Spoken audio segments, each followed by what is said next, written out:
top Democrat on the Senate Foreign Relations Committee. Senator, thanks so much for joining us. I want to get to Abu Bakr al-Baghdadi in a moment, but give me your quick reaction to the decision by the Speaker of the House, Nancy Pelosi, to hold a formal vote this Thursday on the impeachment inquiry. Well, Wolf, we always knew there was going to be a public version of this. Investigators investigate privately before they go with their case publicly. And I have heard not one member of Congress really defend the president's actions. They've done what we normally say about lawyers: when you have the law, you argue the law; when you have the facts, you argue the facts. And if you don't have either one of them, you bang on the table and create a diversion. They've been in the midst of creating a diversion on process. So I think the Speaker's calling their bluff, and we'll now have a vote, and we'll see what the administration will now use to not continue to ultimately, follow and obey the subpoenas, not cooperate, as they have not been cooperating. What will be their next excuse, and what members will say at the end of the day? If they wanted a vote, here's a vote. And if they want to know what really happened here, then they should be voting for the resolution to proceed. Yeah, I suspect pretty soon we're going to be seeing televised hearings of all that's going on in the House of Representatives.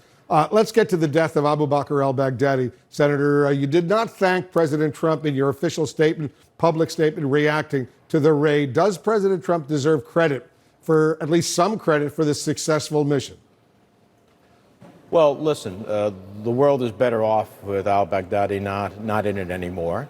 He led a horrific movement that terrorized millions across the region, and ultimately supported rape and beheadings and all types of horrific acts.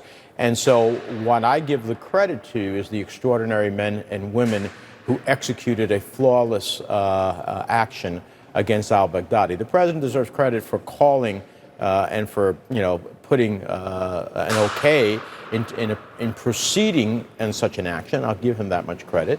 But the execution of this action goes to the men and women of the special forces who just did an extraordinary job and have rid the world of someone who was the leader of a terrorist movement, for which we still, however, have a challenge. This is my one concern. The president likes to say mission accomplished far too quickly and far too easily.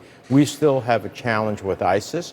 We saw when we executed al-Qaeda's leader that, in fact, that didn't bring the end of al-Qaeda, and we shouldn't think that ISIS is going to suddenly disappear. We need to keep at it, and we need to have allies. And the Kurds, once again, were a tremendous ally in this operation. Yes, they certainly were. As you know, the president often attacks the U.S. intelligence community, which clearly played a very important role in this operation. Do those attacks hurt the ability to actually carry out future missions? Well, these attacks seek to undermine the very individuals who not only are sworn to protect the nation, but who do extraordinary work in giving us the intelligence to go after a terrorist like al-Baghdadi. And when he demeans them, it ultimately creates, I think, a crisis in confidence in other countries in the world that we are sharing intelligence with. If he doesn't believe in his intelligence agencies, why should other allies join with us and give us intelligence to the very entities that he demeans? And so I think it puts the intelligence community in a weakened position, one they don't deserve to be in.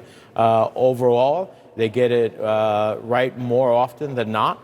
And so I applaud the work that they did to bring the information, to have our special forces be able to execute flawlessly and ultimately rid the world of one of the most significant terrorists that we've had. Yeah, the intelligence community, the U.S. military, working closely with allies on the ground. They did an extraordinary job in this operation. Senator Menendez, thanks so much for joining us. Thank you.